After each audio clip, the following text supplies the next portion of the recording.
पुराने समय की बात है। एक नगर में रहने वाला दिनेश नाम का एक लड़का अपनी जिंदगी से बहुत निराश था। उसकी निराशा का कारण यह था कि वह अब तक कुछ भी नहीं कर रहा था। उसके माँ बाप उसे ताने मारते थे कि तेरे सारे मित्र कुछ ना कुछ कर रहे हैं, लेकिन तू अभी भी घर में ही बैठा हुआ है। मित्रों के बीच भी अक्सर उसका मजाक ही बनता। वह कहीं जाता तो लोग उससे पूछते कि क्या कर रहे हो। उसे यह बताने में बहुत शर्म आती कि अभी वह कुछ भी नहीं कर रहा। धीरे धीरे उसने रिश्तेदारों के यहाँ जाना और लोगों से मिलना जुलना कम कर दिया। वह ज्यादातर समय अपने घर में ही बैठा रहता। वो अकेले में रोता, भगवान को कोसता और अपनी किस्मत को दोष देता। अब उसे अपनी जिंदगी बोझ लगने लगी थी। कभी कभी वह सोचता कि जब वे कुछ करने के लायक ही नहीं है तो फिर उसके जिंदा रहने का भी क्या फायदा। उसे तो मर जाना चाहिए। मैं जिंदगी में क्यों ही आया हूं? ये सारे सवाल उसके मन को दुखी करने लगे। क्या आपके मन में भी ये सभी सवाल आते हैं? यदि आपके जीवन में भी निराशा है तो आप अपनी बातें हम सब के साथ नीचे कमेंट बॉक्स में शेयर कर सकते हैं। ऐसा करने से आपका मन हल्का हो जाएगा और आप अच्छा महसूस करेंगे। इसलिए नीचे कमेंट करना न भूलें। दोबारा कहानी पर आते हैं। एक दिन दिनेश अपने नगर की एक सड़क से गुजर रहा था। तभी उसने देखा कि एक गुरु प्रवचन दे रहे हैं। वह भी वही लोगों के संग पीछे बैठ गया और गुरु के प्रवचन सुनने लगा। गुरु बोल रहे थे कि दुख एक गुरु की भांति होता है जो हमें जीवन की सच्चाई दिखाता है और हमें सही से जीवन जीने का तरीका सिखाता है। आप चाहें तो अपने दुख रूपी गुरु से जीवन जीना भी सीख सकते हैं और चाहे तो उसे दुख में डूबकर बैठकर रो भी सकते हैं। दिनेश भी गुरु की ये सारी बातें ध्यान से सुन रहा था, लेकिन उसे गुरु की यह बातें सही नहीं लगी। उसने खड़े होकर कहा, दुख कुछ भी सिखा कर नहीं जाता, सिर्फ पीड़ा देकर जाता है। दुख की पीड़ा अनंत होती है। ऐसा लगता है इसके बाद कुछ भी नहीं होने वाला, कुछ भी नहीं मिलने वाला। मृत्यु भी उसके सामने ही छोटी लगने लगती है। गुरु ने कहा, आखिर क्या दुख है तुम्हें? दिनेश ने अपना सारा दुख गुरु के समक्ष कह सुनाया और पूछा, क्या आपके पास मेरे इस दुख का कोई समाधान है? यह सुन गुरु मुस्कुराए और बोले, जिस दिन तुम्हारे जीवन में सच्चा दुख आए उस दिन मेरे पास आना, मैं तुम्हारे दुख का समाधान अवश्य करूंगा। इतना कहकर गुरु वहां से चले गए। दिनेश ने सोचा, क्या मेरा दुख सच्चा नहीं है? क्या जिस दुख से मैं गुजर रहा हूं यह छोटा है? कोई भी मेरे दुख को नहीं समझ सकता। जब मां बाप नहीं समझ पाए तो गुरु क्या समझेंगे? अपने दुखों से परेशान होकर दिनेश ने एक निर्णय लिया कि अब वह कुछ करके दिखाएगा। उसने एक छोटा सा व्यापार शुरू किया, लेकिन उसमें उसे सफलता नहीं मिल रही थी, पर उसके घर वाले खुश थे कि वह कुछ तो प्रयास कर रहा है। अपने व्यापार में जुटा रहा और उसे धीरे धीरे सफलता भी मिलने लगी। फिर उसने रफ्तार पकड़ ली और सिर्फ 3 साल के अंदर ही वह एक बड़ा व्यापारी बन गया। अब दिनेश के चारों तरफ ऐसे बहुत से लोग थे जो उसे पसंद करते थे, उसके काम की प्रशंसा करती थी। अब उसके घर वाले भी उसकी प्रशंसा करते नहीं थकते थे। दिन प्रतिदिन उसके मित्रों की संख्या बढ़ती जा रही थी। अब वो अपनी जिंदगी से बहुत ही खुश था। उसके कुछ मित्रों ने उसे सलाह दी कि जब तुम बड़े व्यापारी बनकर इतने खुश हो तो सोचो कि अगर तुम इस नगर के, इस राज्य के सबसे बड़े व्यापारी बन जाओ तो तुम्हारे पास कितना सुख होगा, कितने लोग तुमसे जुड़ना चाहेंगे, तुम्हें कितना यश फैलेगा। स्वयं राजा भी तुमसे मित्रता करना चाहेंगे और जरूरत होने पर तुमसे ही धन उधार लेंगे। मित्रों की यह बात दिनेश के मन में अलग छाप दे दी। अब उसने और भी धन कमाने का प्रयास शुरू कर दिया, लेकिन उसे यह सब कुछ बहुत ही जल्दी चाहिए था। वह सब कुछ प्राप्त करने में अपना ज्यादा समय बर्बाद नहीं करना चाहता था। इसलिए उसने ऐसे भी कार्य करने शुरू कर दिए जो उचित नहीं थे। उसने बड़ी मात्रा में अपने मित्रों से धन उधार लेना शुरू कर दिया। ज्यादा मुनाफा कमाने के लालच में अपने सामान में मिलावट करने लगा। उसने दूसरे व्यापारियों के खिलाफ षड्यंत्र भी रचे, उन्हें डराया धमकाया। जैसा जैसा उसके मित्र उससे कहते गए, मैं वही करता गया। वहीं इन तरीकों से ज्यादा धन तो कमा रहा था, लेकिन अब उसके जीवन में सुकून नहीं रह गया था। उसके मन की शांति गायब हो गई थी। उसे रातों में नींद नहीं आती थी। सुख साधन की सारी वस्तुएं होने के बाद भी उसे किसी में सुख नहीं मिल रहा था। एक दिन दिनेश अपनी बग्घी में सवार होकर कहीं जा रहा था। तभी रास्ते में उसे गुरु का आश्रम दिखा। वह रुक गया। वह गुरु के पास जाकर बोला, गुरुदेव, आपने कहा था जब तुम्हारे जीवन में सच्चा दुख आए तब मेरे पास आना। अब मैं बहुत दुखी हूं। मेरे रातों की नींद गायब हो गई है। मुझे कहीं सुकून नहीं मिल रहा। इस तरीके से दिनेश ने अपनी सारी समस्या गुरु के सामने कह सुनाई। गुरु ने कहा, जब तुम मुझसे पहली बार मिले थे तब भी तुम किसी दुख में थे। तुमने उस दुख से क्या सीखा? दिनेश ने कहा, मैंने सीखा कि सिर्फ सोचने और चिंता करने से कुछ नहीं होता। अपनी सोच को सच करने के लिए कर्म करना पड़ता है, और सिर्फ कर्म करने से भी कुछ नहीं होता। अपने कर्म को अंतिम पड़ाव तक ले जाना भी आवश्यक होता है। चाहे रास्ते में कितनी मुश्किलें आए, मन कितना ही निराश हो, कितना ही लगे कि अब आगे कुछ भी नहीं होने वाला, तब भी यह मानकर चलो कि मैं जो भी कर रहा हूं उसमें सफल अवश्य होगा। लोग सिर्फ सफल व्यक्ति को ही सम्मान देते हैं, फिर चाहे कोई कितना ही अच्छा क्यों ना हो, वह लोगों की नजरों में वो जी होता है। यह सब सुन गुरु मुस्कुराए और बोले, यह असली दुख नहीं है। वह तुम्हारे जीवन में असली दुख आए तब मेरे पास आना, मैं उसका समाधान अवश्य करूंगा। दिनेश ने जाते समय गुरु को सोने के सिक्कों से भरी पोटली को भेंट किया। यह देखकर गुरु ने कहा, यह मेरे किसी काम का नहीं, इसे उस पेड़ के नीचे गड्ढा खोदकर दफना दो। दिनेश ने गुरु के कहे अनुसार घड़े को पेड़ के नीचे दफना दिया और वहां से चला गया।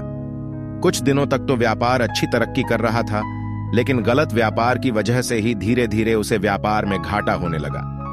उसकी सारी धन संपदा धीरे धीरे खत्म होने लगी, और एक दिन ऐसा आया जब उसके पास कुछ भी नहीं बचा और वह कर्जे से लग चुका था। लेकिन वह फिर भी उम्मीद में था, क्योंकि उसने सारा कर्ज अपने मित्रों से ही लिया था। वह सोचता था कि उसके मित्र बुरे समय में उसका साथ देंगे, लेकिन ऐसा कुछ भी नहीं हुआ। बुरा समय आते ही मित्रों ने ही सबसे पहले अपना उधार मांगना शुरू किया, और उधार वापस न करने पर जान से मारने की धमकी भी दी। उसके शुभचिंतक, उसे चाहने वाले सब उससे दूर हो गए। उसके वो मित्र जो उसके साथ मौज मस्ती किया करते थे, अब उससे दूर भागने लगे। उसके परिवार वाले उसे उसकी गलतियां और कमियां गिनाने लगे। उसकी सारी संपत्ति नीलाम हो गई और उसके पास कुछ भी नहीं बचा। उसने अपने पिता से सहायता मांगी, तो पिता ने कहा, मेरे पास ये थोड़ी सी ही संपत्ति है, अगर मैं ये भी तुम्हें दे दूंगा तो तुम्हारी मां को कहां रखूंगा? यह संपत्ति हमारा आखिरी सहारा है। दिनेश के भीतर बहुत गहरा दुख था। उसके आसपास ऐसा कोई भी नहीं था जो उसके दुख को समझ सके, उसे संभाल सके। लोगों से मिले इस धोखे और विश्वासघात की वजह से वह अंदर तक टूट गया। उसे लगने लगा, अब जीने का क्या मतलब? अब तो मृत्यु हुई एकमात्र सहारा है, वो है आत्महत्या करने। कि तभी उसे याद आया, गुरु ने कहा था, जब तुम्हारे जीवन में असली दुख आए तब मेरे पास आना। दिनेश गुरु के पास गया और अपना सारा दुख के सुनाया। वहीं आंखों में आंसू भरकर बोला, मेरे इस दुख का समाधान कीजिए। गुरु ने कहा, जब तुम्हारे जीवन में असली दुख आए तब मेरे पास आना, मैं उसका समाधान अवश्य करूंगा। दिनेश ने कहा, क्या अभी जो मेरे जीवन में घट रहा है वो दुख नहीं है? आखिर असली दुख होता क्या है? गुरु ने कहा, सबसे पहले तुम ये बताओ कि तुमने अपने इस दुख से क्या सीखा? दिनेश ने कहा, मैंने सीखा कि जो लोग हमारी सफलता, हमारी तरक्की की वजह से हमारे जीवन में आए हैं, वो हमें धोखा अवश्य देंगे, क्योंकि वह बुरे समय में हमारे साथ खड़े नहीं होंगे। वो केवल अच्छे समय में हमारा फायदा उठाएंगे और बुरे समय में छोड़कर चले जाएंगे। भरोसा केवल उन्हीं लोगों पर करना चाहिए जो हमारे बुरे समय में, असफलता के समय में हमारे साथ खड़े रहते हैं। लेकिन ऐसे लोग बहुत ही कम होते हैं। मैंने यह भी सीखा कि कभी किसी के खिलाफ षड्यंत्र नहीं रचना चाहिए। ईमानदारी और धैर्य के साथ अपना काम करना चाहिए और कभी लालच नहीं करनी चाहिए। अपना सारा दुख और अनुभव बताने के बाद दिनेश आंखों में आंसू भरकर गुरु के सामने बैठा रहा। थोड़ी देर बाद गुरु उठे और उस पेड़ के नीचे गड्ढा खोदकर वह घड़ा बाहर निकाला जो सोने के सिक्कों से भरा हुआ था, और उसे दिनेश को दे दिया और कहा, जब तुम्हारे जीवन में असली दुख आए तब मेरे पास आना। दिनेश ने गुरु को धन्यवाद दिया और उन्हें प्रणाम कर वहां से चला गया। उसने उस पैसों से एक छोटा व्यापार शुरू किया। अब वह एक छोटा व्यापारी बनकर भी खुश था। उसने पूरी लगन और ईमानदारी से व्यापार किया। देखते ही देखते वो अपने नगर का फिर एक बड़ा व्यापारी बन गया। उसका जीवन खुशियों और सुविधाओं से भर गया। लेकिन कोई कितना भी अच्छा हो, कितना भी अच्छा काम करें, दान करें, पुण्य करें, लोगों की मदद करें, लेकिन जीवन में दुख तो आता ही है। तो दिनेश के जीवन में भी दुख आया, जो कि था उसके माता पिता की मृत्यु के रूप में। वो दोनों एक ही दिन मृत्यु को प्राप्त हो गए। दिनेश अपने माता पिता से बहुत प्रेम करता था, इसीलिए उसे उनकी मृत्यु से बहुत गहरा आघात पहुंचा। वह उन दोनों के पार्थिव शरीर को शमशान घाट ले गया, जहां उनकी अंतिम क्रिया की गई। वहां उसने अपने माता पिता के शरीर को जलते हुए देखा तो उसका मन बेचैन हो गया। उसके अंदर बहुत से प्रश्न उठने लगे हैं। दिनेश जब घर वापस आया तो उसने अपने माता पिता के घर और संपत्ति को देखा, जिसके लिए उसके पिता हमेशा लड़ते रहते थे। आज वह लावारिस पड़ी है। आज उसकी देख रेख करने वाले, उसके लिए लड़ने वाले इस दुनिया से चले गए। उसके पिता ने जो भी कमाया था, जो भी बनाया था, वो सब यहीं रह गया था। एक दिन पहले तक किसी से भी अपनी संपत्ति के लिए लड़ जाने वाले उसके पिता आज खुद इस दुनिया से अलविदा हो गए थे। उसका मन इसी तरह के अनेक विचारों के भंवर में फंसा हुआ था। उसे अंदर से अकेलापन और डर महसूस हो रहा था। उसे कुछ खालीपन सा महसूस हो रहा था। उसे लग रहा था कुछ तो है जिससे वो समझ नहीं पा रहा। इसीलिए वो गुरु के पास गया। उसे देखते ही गुरु ने कहा, क्या जीवन में कोई दुख है? दिनेश ने कहा, वैसे तो जीवन में कोई दुख नहीं है गुरुदेव, सब सुख है, सब अच्छा चल रहा है, लेकिन आज मेरे माता पिता की मृत्यु हो गई। इस घटना से मेरा मन बहुत दुखी और बेचैन है। गुरु ने कहा, इसमें दुखी होने वाली कौन सी बात है? एक दिन तो सभी के प्रियजनों को मरना ही है। हमेशा जीवित ना तो कोई रहा है और ना ही कोई रहेगा। एक दिन तो तुम्हें भी मरना ही है। हो सकता है कल ही मर जाओ या आज भी मर सकते हो। दिनेश ने कहा, ये आप क्या कह रहे हैं गुरुदेव कि मैं भी मर जाऊंगा? पर मैं तो अभी जवान हूं। गुरु ने कहा, इस भ्रम में तो सभी जी रहे हैं कि मृत्यु दूसरों को आती है, बूढ़ों को आती है, लेकिन बूढ़ों के सामने ही जवान मर जाते हैं, बच्चे मर जाते हैं। मृत्यु का किसी की उम्र से कोई संबंध नहीं, ये तो सबको अपना दास बना लेती है। गुरु की यह बातें दिनेश के मन में धाम कर गई और वह चुपचाप वहां से चला गया। लेकिन उसका मन अभी बेचैन था। वह पूरे दिन अपने बारे में सोचता रहता कि वह कौन है, इस दुनिया में क्यों आया है। क्या सिर्फ चीजों का उपभोग करना और मरना ही जीवन का लक्ष्य है? ऐसे ही बहुत से प्रश्न उसके मन में लगातार उठ रहे थे, लेकिन उसे अपने किसी भी प्रश्न का उत्तर नहीं मिल पा रहा था और उसका दुख दिन प्रतिदिन बढ़ता जा रहा था। इसीलिए कुछ दिनों बाद वह फिर गुरु के पास पहुंचा और बोला, गुरुदेव, मैं बहुत दुखी हूं, क्योंकि मैं यह नहीं जान पा रहा हूं कि मैं कौन हूं और इस दुनिया में क्यों आया हूं। यह सुन गुरु मुस्कुराए और बोले, आज पहली बार तुम्हारे जीवन में सच्चा दुख पैदा हुआ है। वास्तव में यही है जो दुख कहलाने के लायक है कि हमें पता नहीं कि हम कौन हैं, क्यों आए हैं, क्या करना है, कैसे करना है। दिनेश ने कहा, गुरुदेव, मेरे इस दुख का समाधान कीजिए। गुरु ने कहा, हम सभी इंसान जीवन भर क्या करते रहते हैं? दिनेश ने कहा, हम सभी इंसान जीवन भर धन, संपत्ति, मान, सम्मान, परिवार, मित्र, शत्रु, पद, प्रतिष्ठा इत्यादि इकट्ठा करते रहते हैं। गुरु ने कहा, क्या इन इकट्ठा की हुई सभी चीजों में से एक भी चीज को अपने साथ ले जा सकते हैं? दिनेश ने कहा, नहीं गुरुदेव, इनमें से कुछ भी साथ नहीं जाता। मेरे माता पिता के साथ भी कुछ नहीं गया, सब तो यही छूट गया, परिवार, संपत्ति, सब कुछ। गुरु ने कहा, अब मेरी बातों को ध्यान से सुनना। इस दुनिया में हमें जो इकट्ठा करना चाहिए वो तो हम कभी इकट्ठा करते ही नहीं। चीजें हमारे सामने ही होती हैं, लेकिन हम उन्हें देखने का प्रयास ही नहीं करते। इस दुनिया में हमें जिस चीज को इकट्ठा करना है वो हम खुद हैं। हमें खुद को ही इकट्ठा करना है ताकि जब मृत्यु हो तो हम एक हो सके और स्वयं को पहचान सकें। हम भीतर से बंटे हुए हैं।